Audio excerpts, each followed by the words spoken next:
Marty Schottenheimer. Martin Edward Schottenheimer, September 23, 1943, February 8, 2021, was an American football linebacker and coach who served as a head coach in the National Football League (NFL) from 1984 to 2006. He was the head coach of the Kansas City Chiefs for 10 seasons, the Cleveland Browns and the San Diego Chargers for 5 each, and the Washington Redskins for 1. 8th in career wins at 205 and 7th in regular season wins at 200.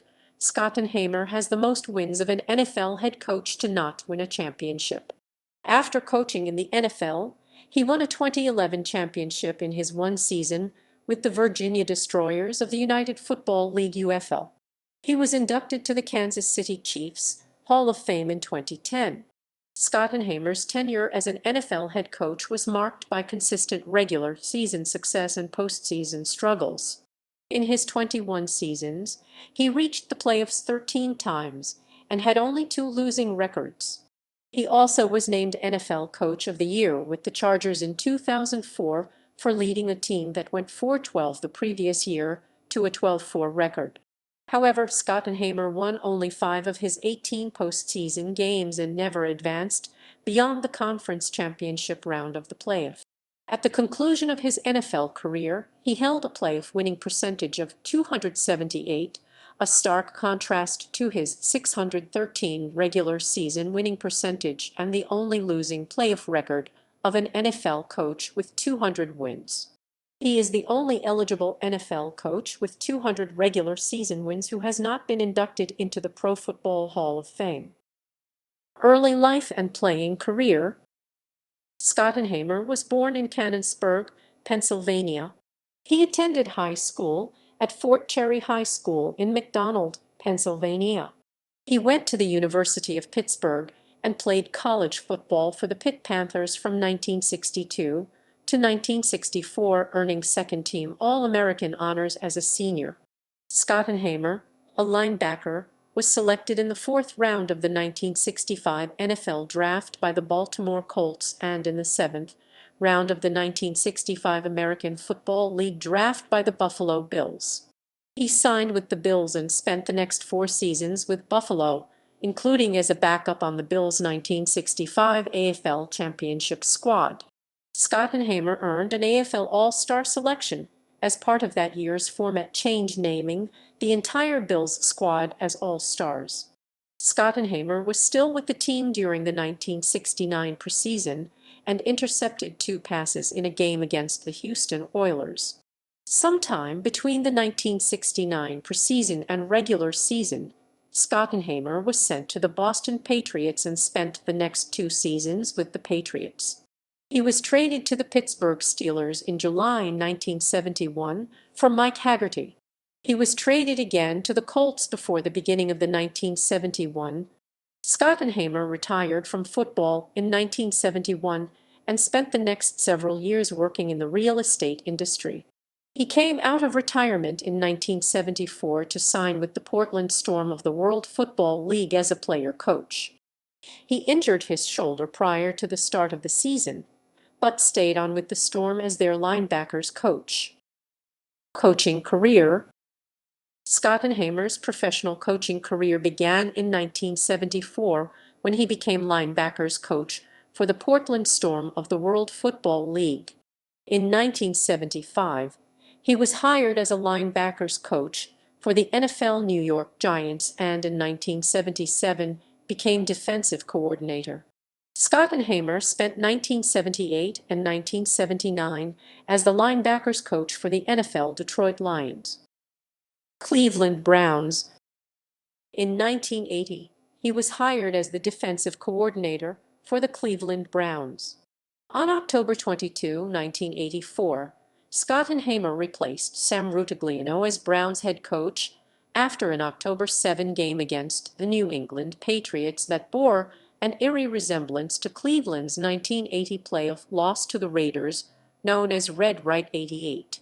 The Browns were down 17-16 in the 4th quarter and lost on an interception in New England's end zone as time expired.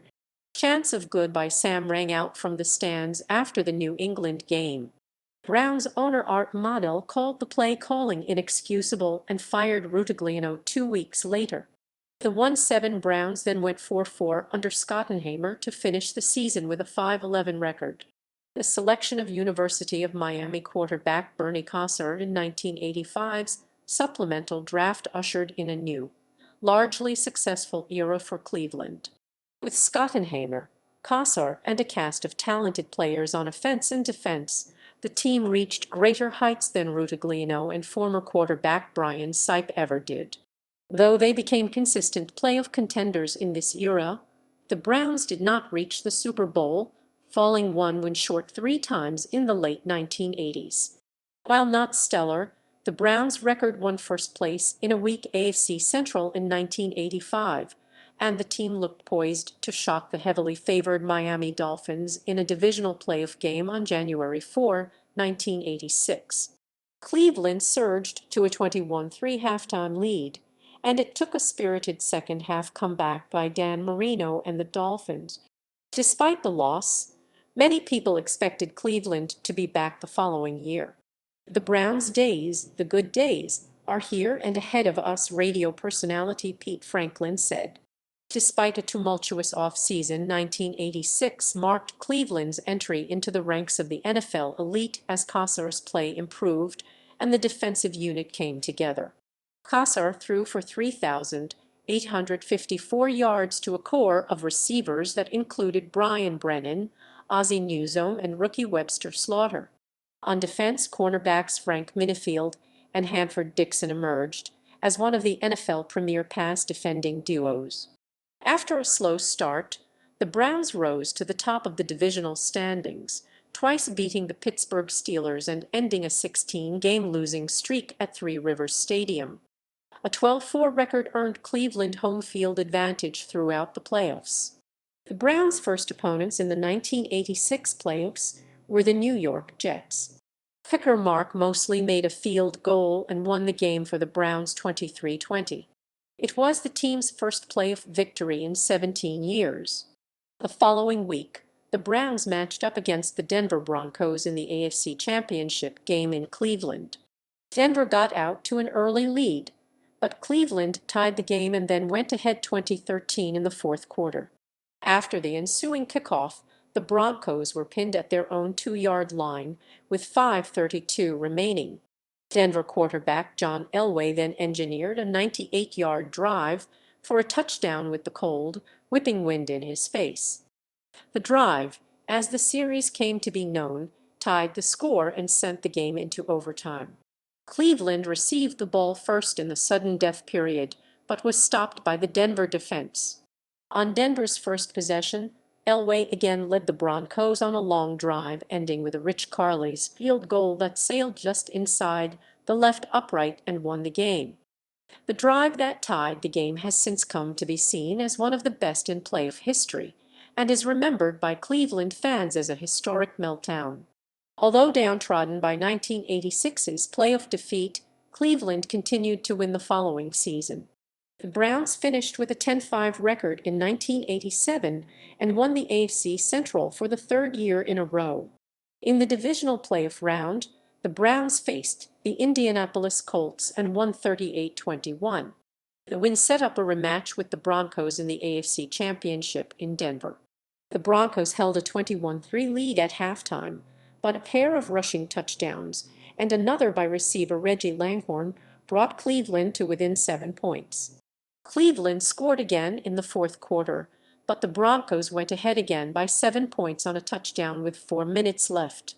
After Denver's kickoff, Kosar and the offense reached the Broncos' 8-yard line with 1:12 remaining. Kosar handed the ball to Ernest Biner on a second down. Biner ran left and broke inside with a clear path to the end zone, but was stripped by Denver's Jeremiah Castile just before crossing the goal line. The Broncos ran down the clock before intentionally taking a safety and winning 38-33. The fumble quickly entered the lexicon of the Browns' modern-era disappointment, just as the drive had a year before. The 1988 season was marred by injuries to the Browns' quarterbacks. But Despite the rotating cast of quarterbacks, Cleveland managed to finish with a 10-6 record and made the playoffs as a wild card team. Cleveland met the Houston Oilers in the wild card playoff round at home and soon found themselves attempting to win with third-string quarterback Mike Pagel after an injury to second-stringer Don Strock. Pagel put up a valiant effort, but the team lost the game 24-23.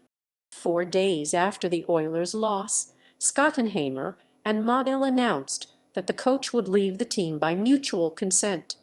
Modell felt hiring an offensive coordinator was necessary to keep pace with the Oilers and the Bengals, a pair of divisional opponents then on the rise, but Schottenheimer said it became evident that some of the differences we weren't going to be able to resolve.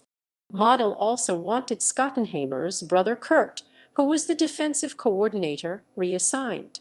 Schottenheimer remained with the Browns until 1988, amassing a 44-27, 620 regular season record and a 2-4, 333 mark in the playoffs, including 4 playoff appearances, 3 AFC Central Division titles, and 2 trips to the AFC Championship game, both against the Denver Broncos. Kansas City Chiefs. Kansas City Chiefs general manager Carl Peterson named Schottenheimer head coach on January 24, 1989. In 1990, Schottenheimer's Chiefs got out of the starting gate quickly, winning 3 of their first 4 games. The club then struggled, splitting its next 6 contests. In an inspiring Veterans Day performance against Seattle, the Seahawks miraculously won 17-16. That loss brought on the furious stretch run which saw the club record victories in 6 of its last 7 outings. The Chiefs clinched their first postseason berth since 1986 with a 24-21 win at San Diego and finished the year at 11-5, marking the franchise's best finish since 1969.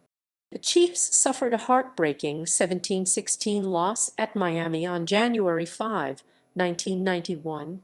In an AFC wild card game. A 27-21 victory against the Los Angeles Raiders in the 1991 regular season finale gave the Chiefs the right to host the Raiders just 6 days later in the inaugural postseason game in Arrowhead, and the Chiefs' first home playoff game in 20 years. Thanks to 6 Los Angeles turnovers, the Chiefs registered their first postseason victory since Super Bowl IV with a 10-6 win in an AFC wild card game on December 28. The following week, the Chiefs lost a 37-14 decision at Buffalo on January 5, 1992, in an AFC divisional playoff matchup, as the Buffalo Bills' dynamic offense proved to be too much for the Chiefs. The Chiefs got off to a 3-1 start in 1992, but was faced with a 4-4 record at the season's midpoint. Despite 4 consecutive victories, the club's postseason hopes still came down to the season's final contest. Owning a 9-6 record and needing 1 more victory to secure a playoff berth. Despite the big win against the Denver Broncos, the Chiefs made a quick exit from the playoffs as quarterback Dave Krieg was sacked 7 times in a 17-0 AFC wild card loss against the San Diego Chargers on January 2, 1993. The Chiefs spent the 1993 off-season installing the West Coast offense under the direction of new offensive coordinator Paul Hackett, who at one time served as quarterbacks coach to Joe Montana in San Francisco. On April 20, the Chiefs traded for Joe Montana, who directed the 49ers to 4 Super Bowl victories in the previous decade. On June 9, the club signed unrestricted free agent running back Marcus Allen, who had spent 11 seasons playing against the Chiefs as a member of the rival Raiders. Montana and Allen made their debuts in a 27-3 win against the Tampa Bay Buccaneers on September 5, marking Montana's first opening day appearance since 1990. Before taking the field in a Sunday night contest at Minnesota on December 26, the team learned it had clinched its first AFC West title since 1971 thanks to a Raiders loss earlier in the day. The team finished the season with an 11-5 regular season record, marking the club's fourth consecutive year with a double-digit victory tally. Kansas City got its first true taste of Montana magic as the Hall of Fame passer engineered a brilliant comeback in a 27-24 overtime win in an AFC wild-card thriller against the Pittsburgh Steelers on January 1994. Next, the Chiefs traveled to the Astrodome to face the red-hot Houston Oilers, who had won 11 straight games to conclude the regular season. The heavily favored Oilers opened up a 13-7 lead in the fourth quarter, but once again Montana conjured a comeback, guiding the club to a 28-20 victory. The Chiefs' playoff journey ended as the club made its initial AFC Championship game appearance against the Buffalo Bills on January 23. Montana was knocked out of the contest early in the second half as Buffalo claimed its record fourth straight AFC title by a score of 30-13. After starting the 1994 season 3-0, the Chiefs dropped back-to-back games before snapping an 11-game losing streak against Denver at Mile High Stadium on October 17 in a memorable Monday night contest. The Chiefs found themselves at 8-7 faced with a do-or-die regular season finale against the Raiders. At 9-7, Kansas City qualified for the playoffs for a fifth straight season. However, the Chiefs made a rapid departure from the playoffs in Montana's final professional contest at Miami on New Year's Eve. Montana and Dolphins quarterback Dan Marino conducted a masterful first-half duel that ended deadlocked at 17-17, but Miami eventually prevailed by a 27-17 count. Montana announced his retirement from football after 16 years in the NFL on April 18, 1995, and Steve Bono was promoted to the starting job. Immediately, the media predicted much gloom and doom for the 1995 Chiefs under Bono, leading Schottenheimer to quip during training camp that his club had been picked sixth in a five-team division. Led by Bono, who merited a Pro Bowl berth, Kansas City posted an NFL best 13-3 record with unblemished 8-0 marks in the AFC West and at Arrowhead. The Chiefs led the NFL in rushing offense 138.9 IP, scoring defense 15.1 PPG, and turnover ratio +12. A 24-3 win at Arizona on October 1 featured a surreal 76-yard TD run on a bootleg by Bono as the Chiefs initiated a seven-game winning streak, the franchise's longest since 1969. Kansas City clinched a division title with a 29-23 victory at Oakland on December 3 en route to a franchise-best 13-3 regular season record and a team record sixth consecutive postseason berth. The Chiefs were represented by 7 players in the Pro Bowl, more than any other AFC team.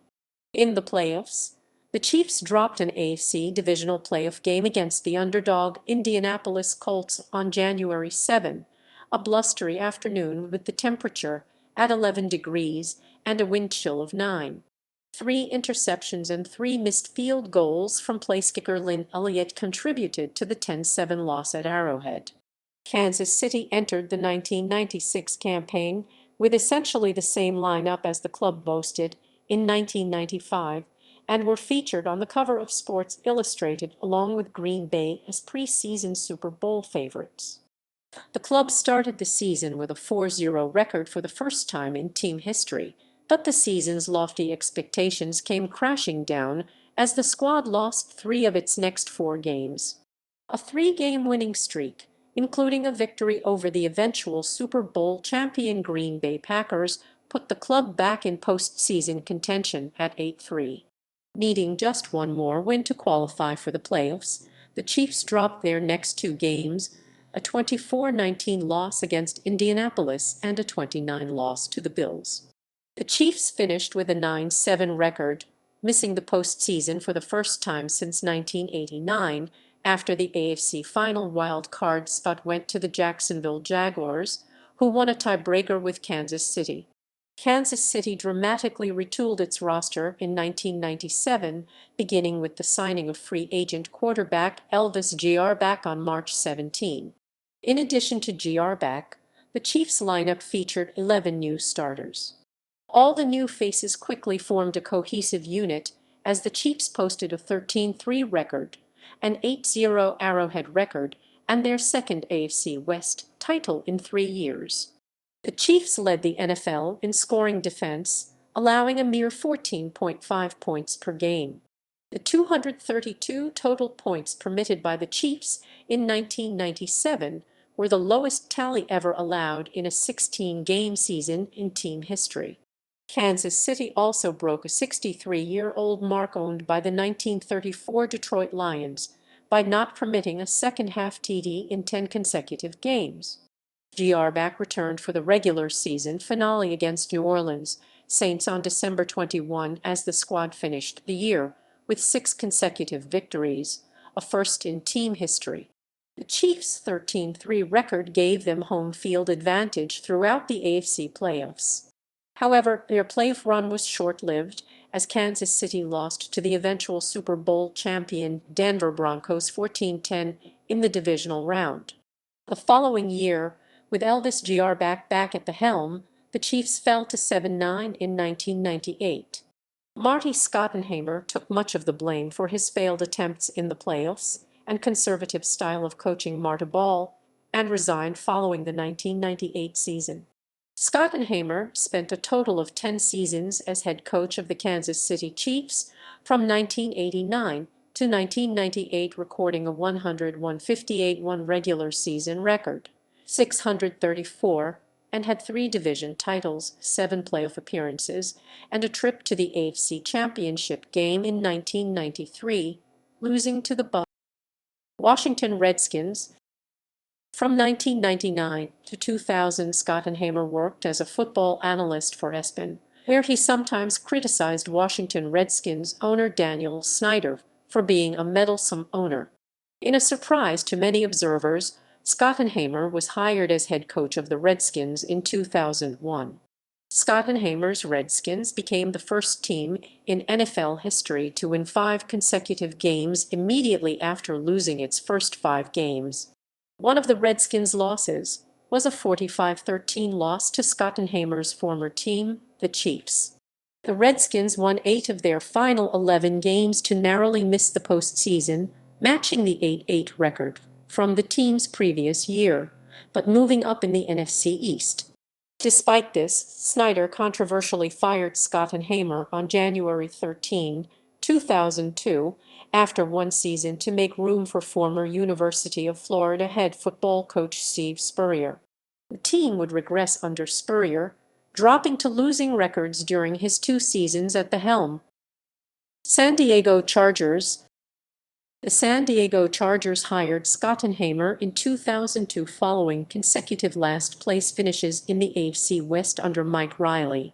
Schottenheimer's success didn't come immediately, as the team posted a 4-12 record in 2003, thereby receiving the first overall pick in the 2004 NFL Draft. Projected first overall pick Eli Manning also refused to play for the Chargers, although the team drafted him as part of a trade deal with the New York Giants to receive quarterback Philip Rivers, who had impressed Schottenheimer, in addition to 3 further draft picks. Despite the slow start, Schottenheimer experienced his greatest regular season successes in San Diego. Following the 4-12 season, Schottenheimer led the Chargers to a 12-4 record and AFC West title in 2004, earning him NFL Coach of the Year honors. The season was the Chargers' first winning record and playoff berth since 1995 and their first division title since 1994. In 2006, Schottenheimer led the Chargers to a franchise-best 14-2 record, also his best regular season record and the league's best record that year. This regular season dominance, aided by the MVP season of running back LaDainian Tomlinson, secured top seeding for San Diego in the postseason. However, both playoff runs would end in upsets during the Chargers opener. In the wild card round of the 2004-05 postseason, the Chargers fell to the underdog New York Jets in overtime 2017. Although the Chargers managed to rally back from a 17-7 deficit to force overtime, the 24-21 defeat to the New England Patriots in 2006-7 divisional round proved to be even more devastating after the Chargers committed two critical miscues that caused them to surrender their 20. While still winning by 8 points, Chargers safety Marlon McCree caught a potential game-sealing interception on a Patriots fourth down, but fumbled after attempting to return his interception. The Patriots recovered the fumble to obtain a new set of downs that led to them tying the game and taking the lead on their next drive. A final Chargers drive put them in position to force overtime off a field goal, but Keating missed the 53-yard attempt to secure the Patriots' victory. These two losses brought Schottenheimer's playoff record to 5-13. 3 days after the loss to New England, Chargers president Dean Spanos announced that Schottenheimer would return for the final year of his contract, but the coach declined a one-year extension for 2008 worth $4.05 million. However, despite the earlier announcement and the 14-2 season, Schottenheimer was abruptly fired by San Diego on February 12, 2007. Spanos cited the recent changes to Schottenheimer's coaching staff and the dysfunction between the coach and general manager A.J. Smith. The former rationale from Spanos was based on offensive coordinator Kim Cameron and defensive coordinator Wade Phillips leaving for head coaching positions, while tight ends coach Rob Chudzinski and linebackers coach Greg Manuski departed for coordinator roles. Schottenheimer found it unfair to be blamed for the coaching turnover, noting that assistants cannot be blocked from interviewing for head coach positions. According to Jim Trotter of the San Diego Union-Tribune, Schottenheimer's insisting that his brother Kurt replace Phillips further strained the relationship between Spanos and Schottenheimer. Spanos had always been against the idea of allowing relatives to be on the same coaching staff, but had acquiesced to his son Brian being the Chargers quarterback's coach. Schottenheimer even went as far to book a flight to San Diego for his brother, against Spanos' wishes. This act of defiance increased the gap between Spanos and Schottenheimer. Schottenheimer was still owed $4 million for the final year of his contract, as the firing was without cause. Schottenheimer was replaced as San Diego head coach by Norv Turner. Following the Chargers' 1-3 start the next season, fans at Qualcomm Stadium voiced their displeasure with the firing by chanting Schottenheimer's name. Schottenheimer posted a 47-33, 588 regular season record for the Chargers and was the franchise's most recent head coach to leave with a winning record until Anthony Lynn in 2020. He is also the Chargers' last head coach to post a winning record while based in San Diego. Virginia Destroyers Ufl. In March 2011, the Virginia Destroyers hired Schottenheimer to be their first head coach and general manager at the age of 67. In order to lure Schottenheimer to the Destroyers, league majority owner William Hambrecht personally guaranteed he would pay Schottenheimer's $1.01 million salary for the 8-game season. He led the Destroyers to a 4-1 record in the shortened 2011 regular season, earning a playoff berth with home field advantage in his first season. Schottenheimer's efforts earned him the 2011 United Football League Coach of the Year award. His starting running back, Dominic Rhodes, was also named the MVP of the 2011 UFL season. On October 21, 2011, the Virginia Destroyers derailed the two-time defending UFL champion Las Vegas Locomotives 17-3 in the 2011 UFL Championship game at the Virginia Beach Sportsplex. It was Schottenheimer's first championship as a coach.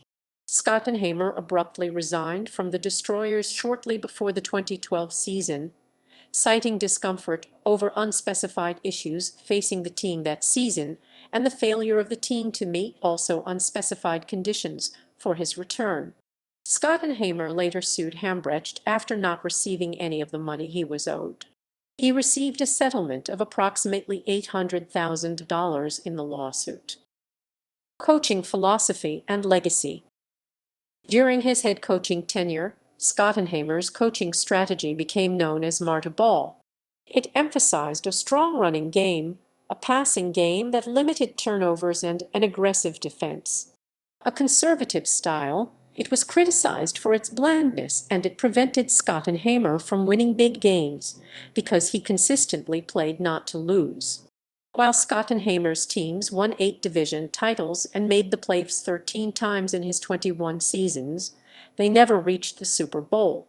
His 3 AFC Championship game appearances all ended in defeat, and after losing his 3rd AFC Championship, Schottenheimer's final 5 playoff runs resulted in first-round exits for his teams.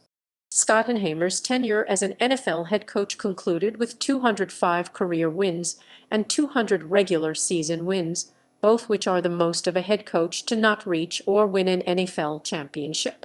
He is the only NFL head coach at least 200 regular season wins to have a losing playoff record, not win a championship, and not be inducted to the Pro Football Hall of Fame. At the time of his retirement, he ranked 5th in regular season wins, behind only Hall of Fame coaches Don Shula, George Hollis, Tom Landry, and Curly Lambeau. Schottenheimer currently ranks 7th in regular season wins and 8th in career wins. Despite the postseason struggles of Schottenheimer's teams, a 2013 NFL.com article found that the regular season success and stability he brought was lost with his departures. Teams that previously employed him would go on to hire a combined 17 full-time coaches, and all had losing records at the time of the article. Fellow NFL coach and former Schottenheimer assistant Herm Edwards said that his playoff record probably detracts from his legacy in the minds of some people, but I know it doesn't in the minds of people who have coached against him. Coaching tree, hing tree, tree, tree, hing tree. Assistant coaches under Marty Schottenheimer, who later became NFL head coaches. Bruce Arians, Indianapolis Colts 2012, Arizona Cardinals 2013-2017, Tampa Bay Buccaneers 2019-present. Cam Cameron, Miami Dolphins 2007, Rob Chudzinski, Cleveland Browns 2013, Phil Calver, Pittsburgh Steelers 1992-2006. Gunther Cunningham, Kansas City Chiefs 1999-2000, 2000. Tony Dungy, Tampa Bay Buccaneers 1996-2001, Indianapolis Colts 2002-2008. Herm Edwards, New York Jets 2001-2005, Kansas City Chiefs 2006-2008. Lindy Infant, Green Bay Packers 1988-1991, Indianapolis Colts 1996-1997. Hugh Jackson, Oakland Raiders 2011, Cleveland Browns 2016-2018. Mike McCarthy, Green Bay Packers 2006-2018. Dallas Cowboys 2020-present. Wade Phillips, Dallas Cowboys 2007-2010. Art Shell, Oakland Raiders 2006. Tony Sparano, Miami Dolphins 2008-2011, Oakland Raiders 2014. Mark Trestman, Chicago Bears 2013-2014. Many of Marty Schottenheimer's former assistant coaches have gone on to become NFL head coaches themselves, and some of whom have even fielded winning teams on a regular basis. Additionally, other head coaches are connected to Schottenheimer through his former assistants. 4 of Schottenheimer's former assistants have reached and won the Super Bowl as NFL head coaches: Bill Cowher, Tony Dungy, Mike McCarthy, and Bruce Arians. It should be noted, however, that the 4 aforementioned head coaches won their Super Bowl titles by implementing offensive strategies that could, by and large, be considered more aggressive than Schottenheimer's Marta Ball strategy. Phil Calver coached the Pittsburgh Steelers from 1992 to 2006.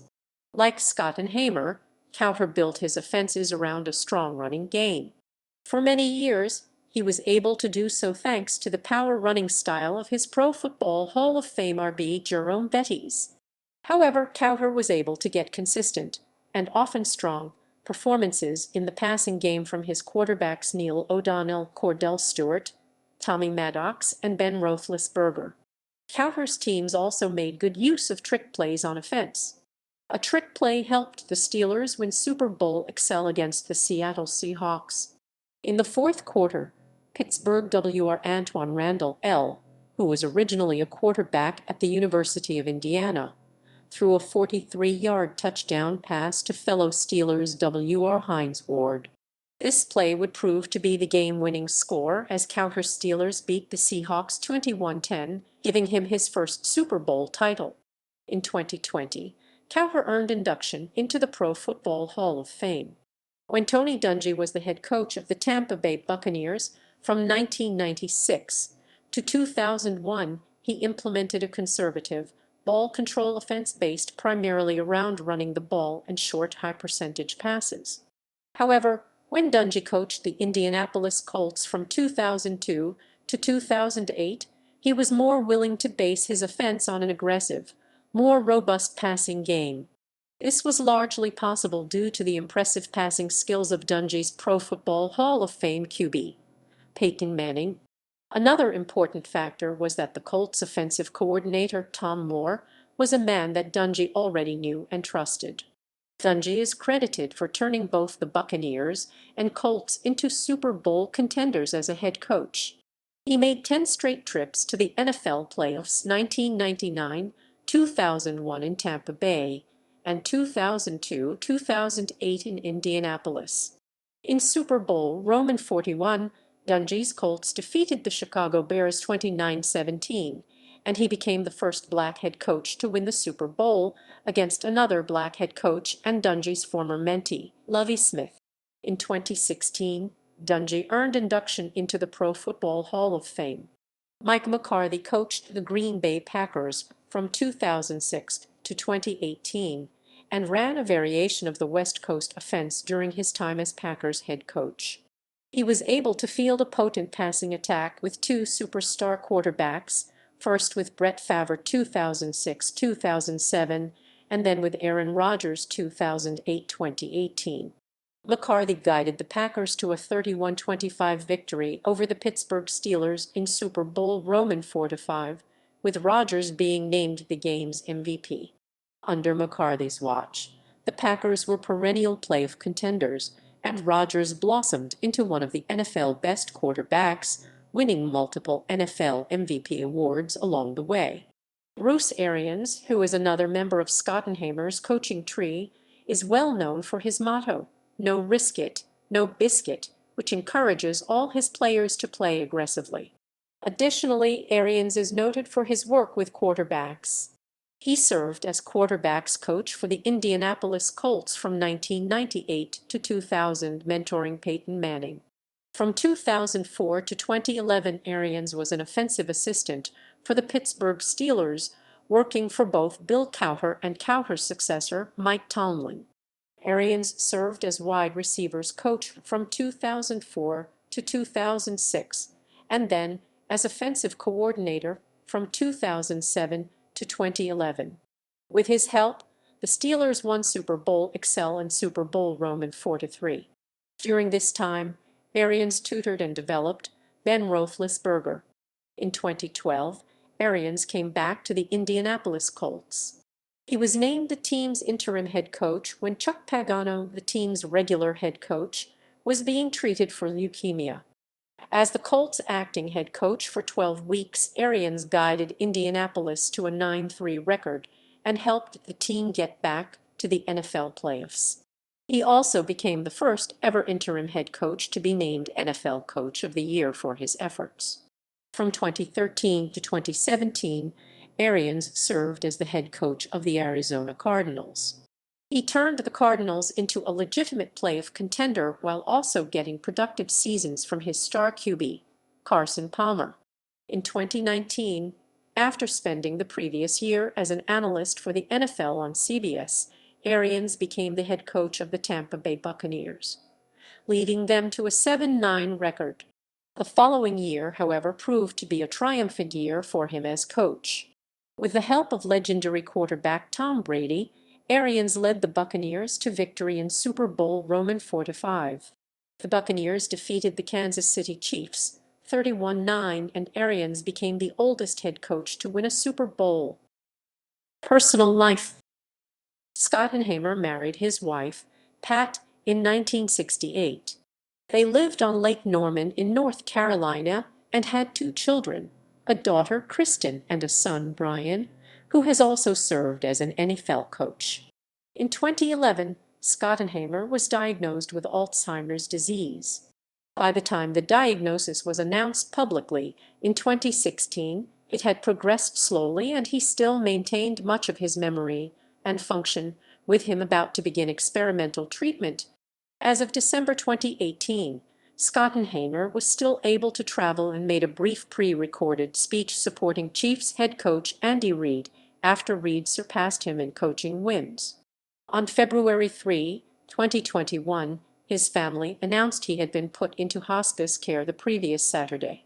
He died 5 days later on February 8, 2021 in Charlotte, North Carolina at the age of 77.